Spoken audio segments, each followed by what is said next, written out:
Artinya orang yang hanya beriman kepada Allah dan kufur kepada apapun sembahan selain Allah, sungguh dia telah berada di dalam jalan yang benar dan dia telah berpegang dengan satu prinsip yang sangat-sangat kuat.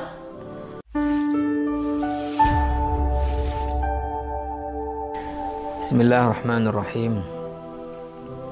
Alhamdulillah Rabbil Alamin. Wassalatu wassalamu ala sayyidil mursalin Nabiyyina Muhammadin wa ala alihi wa ashabihi ajma'in wa ba'd. Para mahasiswa yang mengambil mata kuliah tafsir ayat-ayat dakwah Fakultas Dakwah dan Komunikasi UIN Araniri, dan siapapun yang mengakses video ini, rahimani wa rahimakumullahu jami'an. Alhamdulillah, Allah kembali mempertemukan kita melalui media online ini untuk kita menyampaikan materi kuliah tafsir ayat-ayat dakwah secara online karena kita masih belum berakhirnya pandemi virus corona, sehingga tidak memungkinkan tatap muka secara langsung sebagaimana lazimnya. Kita teruskan pembahasan kita. Kali ini kita masuk kepada judul beberapa prinsip dakwah Islamiyah. Beberapa prinsip di dalam dakwah Islamiyah. Di antaranya yang kita angkat adalah dalam surah Al-Baqarah di ayat 256. Ini ada satu prinsip dalam dakwah Islamiyah pada ayat ini yang Allah jelaskan. Allah Subhanahu wa taala berfirman, A'udzu billahi minasyaitonir rajim. La ikraha fid din. Qad tabayyana ar-rusydu minal ghayy. Faman yakfur bit-taghuti wa yu'min billah faqad istamsaka bil 'urwatil wuthqa la infisama laha wallahu samii'un 'alim. Ayat ini kalau kita terjemahkan atau kita artikan kata-kata yang ada pada ayat ini, pertama, la ini adalah merupakan huruf. Di sini hurufnya adalah huruf nafi. Lamun nafi. La tidak. Ikraha ini artinya adalah melakukan sesuatu yang orang tidak suka, maka sering diartikan dengan memaksa. Artinya orang, ya, kita buat sesuatu yang dia tidak suka dengan apa yang kita buat, tapi dia harus ikut. Maka diterjemahkan biasanya adalah paksaan. La ikrah, tidak ada paksaan fiddin. Ad-din dalam bentuk ma'rifah berarti di sini adalah ini maksud agama Islam. Dalam agama Islam yang dimaksud agama Islam dalam memeluk agama Islam. Tidak ada paksaan dalam memeluk agama Islam. La ikraha fiddin. Qad tabayyana ar-rusydu. Qad ini huruf tahqiq dan taukid. Kalau di depannya fa'il madhi. Sungguh telah tabayyana, jelas. Ar-rusydu minal ghayy. Kebenaran daripada kesesatan. Maksudnya bagaimana? Ya, maksudnya sudah jelas kebenaran Islam daripada agama-agama yang lain berdasarkan kepada penjelasan daripada Al-Quran dan berdasarkan kepada bukti-bukti kauniyah.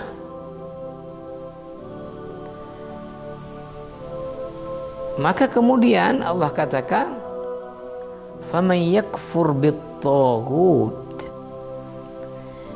maka fa ini huruf, siapa yang kufur, ingkar kepada taghut.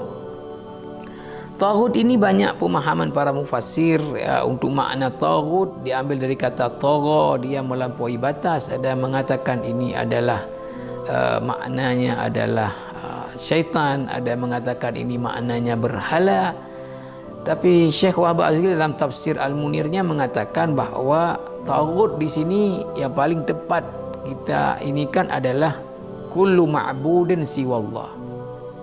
Ya, setiap sembahan selain Allah itu disebut dengan taghut. Maka siapa yang kufur, ingkar kepada sembahan apapun selain Allah, wa yu'min billah, dan hanya beriman kepada Allah, faqad istamsaka, maka sungguh dia telah berpegang teguh bil urwatil wuthqa. Al-urwah ini adalah tali ya, al-wuthqa yang sangat-sangat kuat. Artinya orang yang hanya beriman kepada Allah dan kufur kepada apapun sembahan selain Allah, sungguh dia telah berada di dalam jalan yang benar, dan dia telah berpegang dengan satu prinsip yang sangat-sangat kuat, di mana dia tidak akan bisa kemudian dipatahkan lagi atau disesatkan lagi kepada berbagai jalan yang lain, kalau sekiranya dia beriman hanya kepada Allah dan kufur kepada seluruh sembahan selain daripada Allah Subhanahu wa taala. Lam fisama laha, kembali la ini la nafi, tidak akan putus-putus dia ya. Tali tadi yang kuat artinya adalah ini akidah yang kuat. Wallahu sami'un alim, Allah maha mendengar dan maha mengetahui. Ayat ini dalam tafsir disebutkan tentang sebab turunnya ayat ini, sababun nuzul. Dalam tafsir Al-Munir disebutkan ya, dalam tentu ada di Lubabin Nuqul fi asbabin nuzul, kitabnya Imam As-Suyuti yang hanya mengumpulkan sebab-sebab nuzul daripada ayat Al-Quran, bahawa ada seorang sahabat di Madinah, orang Ansar, yang dia Muslim. Kemudian kedua anaknya itu masih Nasraniyani, masih agama Nasrani. Kemudian dia sudah usaha untuk membujuk anaknya masuk ke dalam Islam. Fa'aba, tapi anaknya ini tidak mau untuk masuk ke dalam Islam. Maka dia datang kepada Rasulullah minta izin untuk memaksa, melakukan usaha-usaha paksa, karena dia menganggap itu adalah anak dia, dia yang besarkan, dan dia tentu sangat-sangat ingin selamat daripada azab akhirat dan bersamanya nanti dalam surga di akhirat. Maka dia datang minta izin kepada baginda Nabi SAW. Maka kemudian turunlah ayat ini, la ikraha fid din, tidak ada paksaan dalam memeluk agama Islam. Para ulama mengatakan bahawa ayat ini memang secara redaksinya, istilah kajian ilmu ma'ani, kalam, sebuah kalimat sempurna itu tetap dia bentuknya adalah dua. Kalau bukan khabar mesti insya dia. Kalau bukan khabar maka dia adalah insya. Apa maksud khabar? Sederhana dalam bahasa kita adalah itu berita yang mengandung kemungkinan benar atau tidak benar. Ketika dia sesuai dengan kenyataan maka dia benar. Kalau tidak maka dia adalah bohong. Ini namanya khabar. Yang kedua adalah insya yang tidak mengandung benar atau tidak benar. Maka di antaranya adalah kata kerja perintah, larangan, itu kan tidak mengandung benar atau tidak benar. Duduk, jangan duduk. Nah, di sini kalau kita lihat redaksinya adalah dalam bentuk dia khabar. Tidak ada paksaan dalam memeluk Islam. bukan dalam bentuk dia insya, yaitu perintah atau larangan. Tapi para ulama mengatakan ya, redaksinya adalah dia khabar, tapi maknanya adalah insya. Maknanya adalah di sini larangan. La ikraha fid din bermakna tidak boleh melakukan apapun cara yang memaksa non-muslim masuk ke dalam Islam. Kita mengajak non-muslim ke dalam Islam dengan cara-cara yang baik, sehingga dia masuk ke dalam Islam dengan senang hati, bukan dengan paksaan dan ketakutan. Maka kalau kita perhatikan dalam pensyahadatan orang yang masuk ke dalam Islam, selalu tanyakan,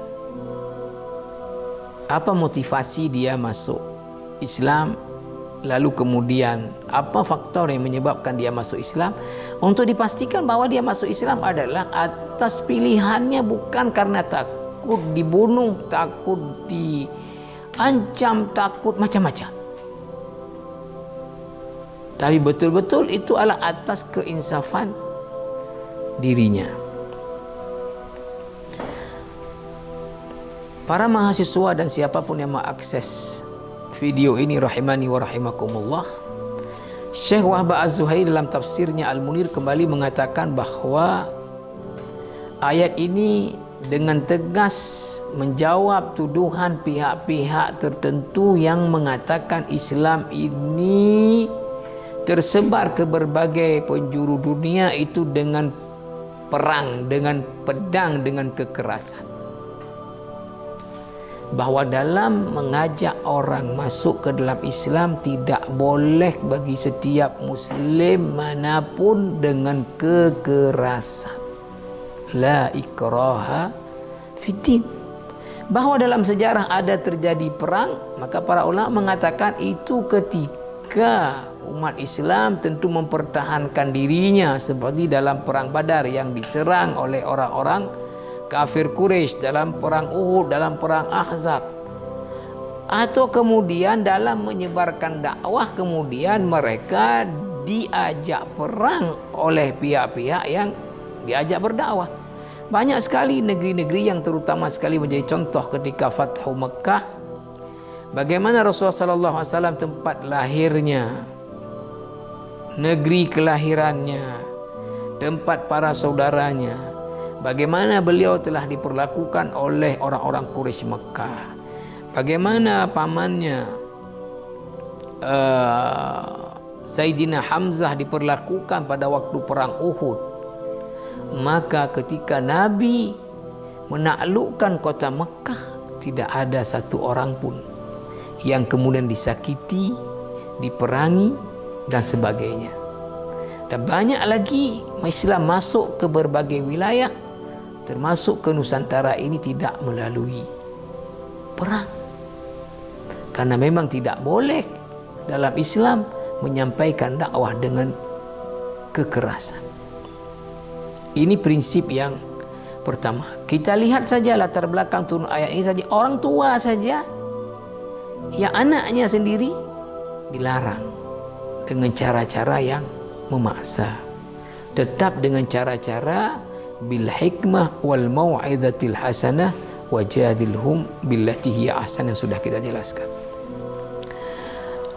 Prinsip berikutnya adalah prinsip firman Allah Subhanahu wa taala dalam Al-Qur'an di dalam surat Al-An'am, wala tasubbul ladzina yad'una min dunillah fayasubbullaha adwan bighairi ilmin kadzalika zayyana likulli ummatin amalahum thumma ila rabbihim marji'uhum fayunabbi'uhum bima kanu ya'malun.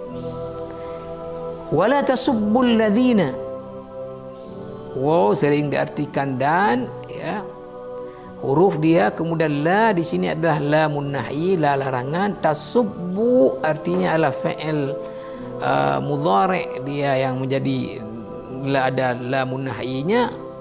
Tasubbu artinya memaki-maki. Wala tasubbu, dan jangan kalian umat Islam ini memaki-maki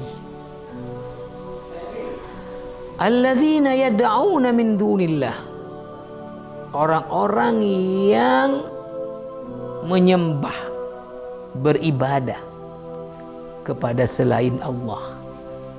Artinya orang-orang yang sembah selain Allah. Hai orang-orang yang beriman, walaupun tidak disebut di sini, tentu yang ditujukan adalah orang beriman, orang Muslim. Jangan kalian memaki-maki non-Muslim atau orang-orang yang menyembah sembahan selain daripada Allah. Kenapa? Fayasubbullaha adwan bighairi ilmin. Karena mereka akan memaki-maki Allah sebagai bentuk balas dendam yang itu tanpa didasari kepada ilmu. Kalau kita maki-maki Tuhan mereka, mereka juga akan maki-maki Tuhan kita. Ini sebagai balas dendam, maka jangan maki-maki. Kadzalika zayyana likulli ummatin amalahum.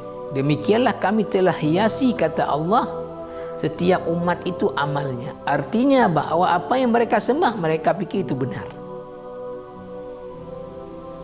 Yang nyembah berhala dipikir itulah sembahan yang benar. Yang nyembah matahari dipikir itu sembahannya yang benar. Yang nyembah pohon-pohon besar dipikir itu yang benar dan sebagainya. Tsumma ila rabbihim marji'uhum. Semua itu akan kembali kepada Allah Subhanahu wa taala sebagai Rabb mereka. Fayunabbi'uhum bima kanu, yang baru diberitahu bahwa apa yang mereka kerjakan itu enggak betul.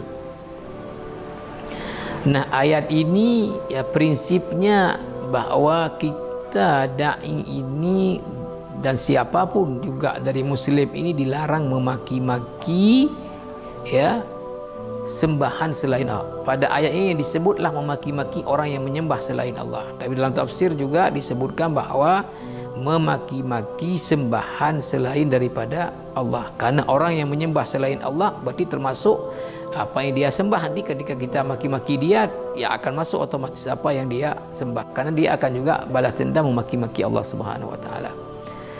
Nah, ini kepada non-muslim. Tidak boleh dai memaki-maki orang lain yang non-muslim, memaki-maki apa yang mereka sembah, karena akan balas dendam mereka memaki-maki Allah. Nah, bagaimana kalau kemudian yang dimaki-maki justru adalah sesama Muslim? Kita masih melihat para dai ya di atas mimbar-mimbar itu memaki-maki kelompok-kelompok tertentu, ya bahkan kadang-kala memaki-maki ya orang-orang tertentu di atas mimbar yang itu sesama Muslim. Nah, kalau sesama Muslim sudah jelas sekali di dalam Al-Quran Al-Hujurat misalnya ayat 11 Allah sebutkan, ya ayyuhalladzina amanu la yaskhar qaumun min qaum. Hai orang-orang yang beriman, tidak boleh mencemooh, memaki-maki sesama Muslim. Bahkan di dalam hadis yang diriwayatkan oleh Imam Bukhari, sibabul muslimi fusuqun wa qitalu kufrun, memaki-maki muslim lain ini kerjaan fasik. Maka kan amat aneh kalau kemudian seorang penceramah atau dai fasik. Kenapa? Memaki-maki kelompok lain, memaki-maki orang lain, memaki-maki pihak lain. Nah, ini masih banyak kita temukan. Padahal orang non-muslim saja tidak boleh kita maki, apalagi sesama muslim. Tentu lebih lagi tidak boleh. Karena muslim sesama muslim adalah saudara. Al-muslim akhul muslim.